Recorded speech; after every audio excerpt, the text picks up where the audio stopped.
سلام. خامنه یه دکونی رو از چند سال پیش راه انداخت تحت عنوان شعار سال که به نظر میاد این از اون دکون‌هاییه که یه چیزی گفته ولی الان توش مونده. چون این شعار سال از اون جوک‌هاییه که هر بار اول سال یکم باش بازی میکنن، تو تلویزیونشون اون گوشه بالا نویس میکنن، تو بیلبوردها پر میکنن، روی تریبون نماز جمعه مینویسن، ولی بعد از یه مدتی دیگه کهنه میشه و به فراموشی سپرده میشه. طوری که آخر سال تقریبا هر بار اولین کسی که شاکی میشه خود خامنه‌ایه که میگه ما گفتیم ولی کسی تحویل نگرفت.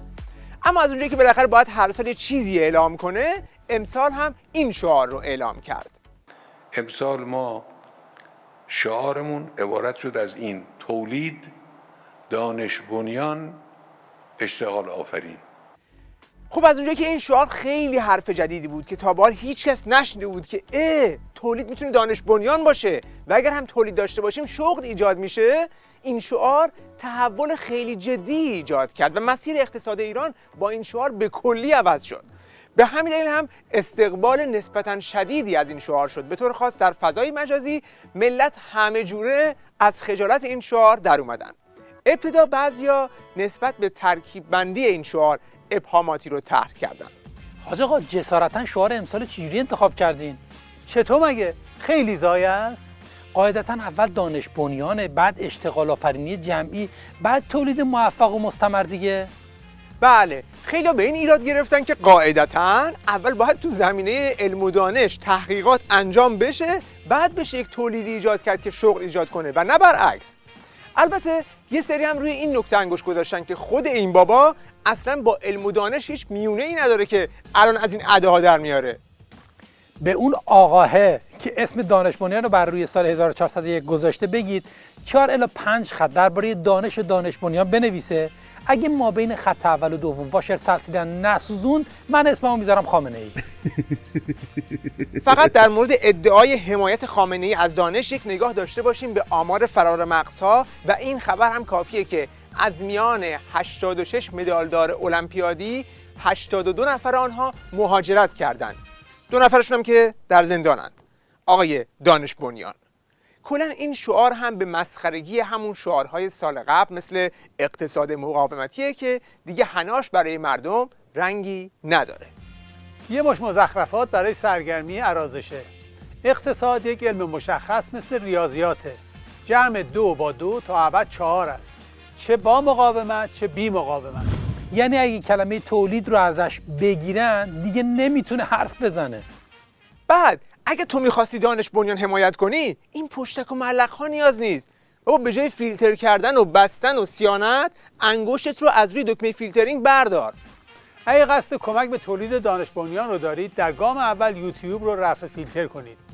ظرفیت آموزشی و توانمندسازی این پلتفرم به تنهایی از کل نظام آموزشی کشور بیشتره.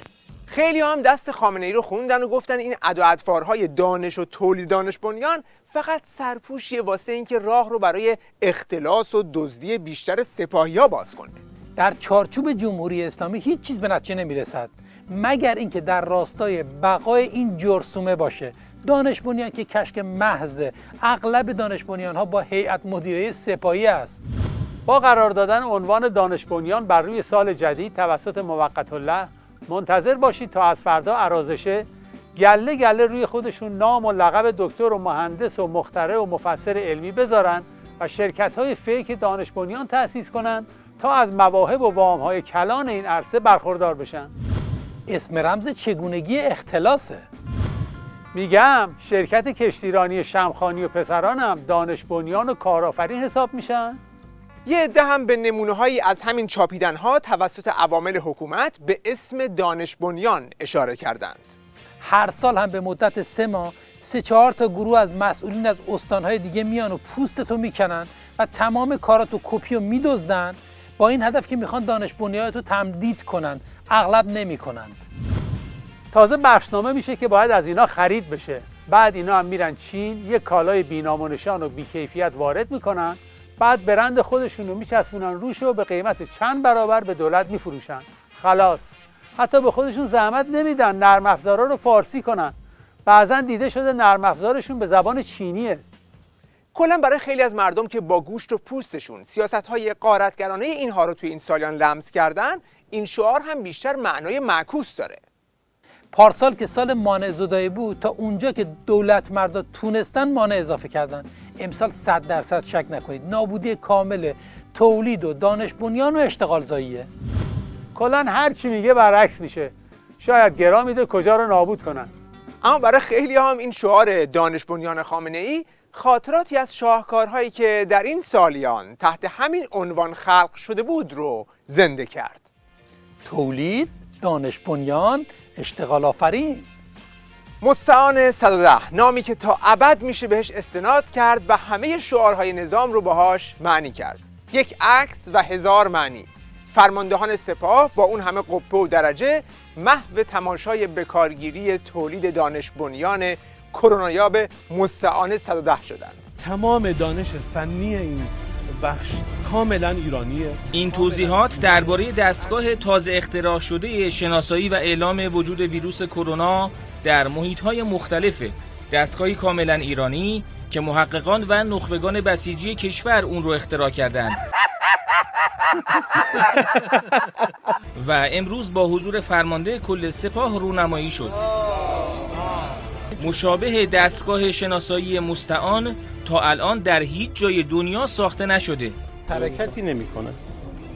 یعنی به سمت آنتن بشقابی نمیاد. یعنی این فرد عاری از هر گونه ویروس کرونا است. اونو بیایم بدیم به فرد. خب حالا این دسته‌های حاوی ویروس کرونا رو دست این فرد بدید شما. آنتن به سمت فرد حرکت کرد. این دستگاه از فناوری‌های بسیار مدرنی استفاده کرده، در این حال که ساده به نظر میرسه و کارکرد ساده‌ای داره. ویروس رو داخل خشاب دستگاه میگذارند و میدان مغناطیسی که این ویروس ایجاد میکنه باعث میشه که این آنتن هر کجا ویروس مشابه این رو پیدا کنه در محیط، در شعاع 100 متری به سمت اون نقطه هدفگیری میکنه.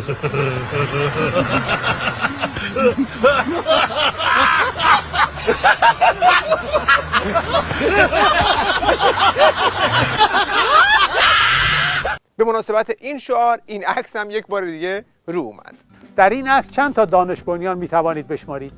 و این عکس هم اشاره به رابطه سپاه با دانش بنیان داره که بعد در زیرش یک نفر فقط اون دستمال کاغذی رو به عنوان محصول دانش بنیان توی این تصویر تشخیص داده بود. تولید و دانش بنیان که میگم، من یاد این عکس میافتم که داشتن تو شرکت دانش بنیان واکسن تولید میکردن با جورابای روی پنکه. بله، این عکس هم از شاهکارهای فراموش نشدنی شرکت‌های دانش بنیان نظام بود که در ابتدای پاندمی کرونا که همه جا دنبال ساخت واکسن بودن، خبرگزاری‌های حکومتی این عکس‌ها رو منتشر کردند به عنوان شرکت دانش بنیانی که داره روی واکسن کرونا تحقیق میکنه، که نشون میده که چجوری با دبه‌های 20 لیتری و قیف تولید انبوه واکسن دارن میکنن. و ملت هم جزئیات زیادی رو توی این عکس‌ها کشف کردند. یکم واکسن ریخته رو میز. این دوتا انگشت جز خط تولید حساب نمیشه. و سوالی که هیچ وقت به جوابش نرسیدم، چرا آقاه ماسک داره ولی دستکش نه و خانومه دستکش داره ولی ماسک نه؟ بهش میگن تقارن. تقارن تو علم واکسن سازی شاخه مستعان کبرای 11 کاربرد داره. یه جفت دستکش داشتن، یه ماسک. شیر یا خط انداختن کدومشون رو کدوم برداره. گلابگیری‌های اردکان از اینا بیشتر آسپسی دارن و رعایت میکنن. از زاویه دیگه بخش دمپایی، جوراب و پنکه دانش بنیان. تا قرنها میشه از این تصویر نکته جدید استخراج کرد. در نهایت همیشه نتیجه گرفت که شعار امسال خامنه‌ای هم مثل هر سال از طرف مردم چیزی بیشتر از یک پوشال مهمل نبوده و در عمل ادامه همون سیاست‌های ضد مردمی این حکومت خواهد بود که در این توییت اینطور معنی شده: تولید یعنی فقر ایرانیان، دانش بنیان یعنی دزدیدن، اشتغال آفرینی یعنی تولید آخوند و سپاهی مفخر و آدم کش. حرومزاده ولد نمی‌کنم. پوندا چی شد؟ بله، پس معلومه که این شعار و شعاربازی‌های خامنه‌ای رو مردم به هیچ میگیرند و دعوای اصلی بین مردم و حکومت بر سر حق و حقوقشون همچنان باقی است و این شعارها راه در روی برای ولی فقیه نخواهد شد.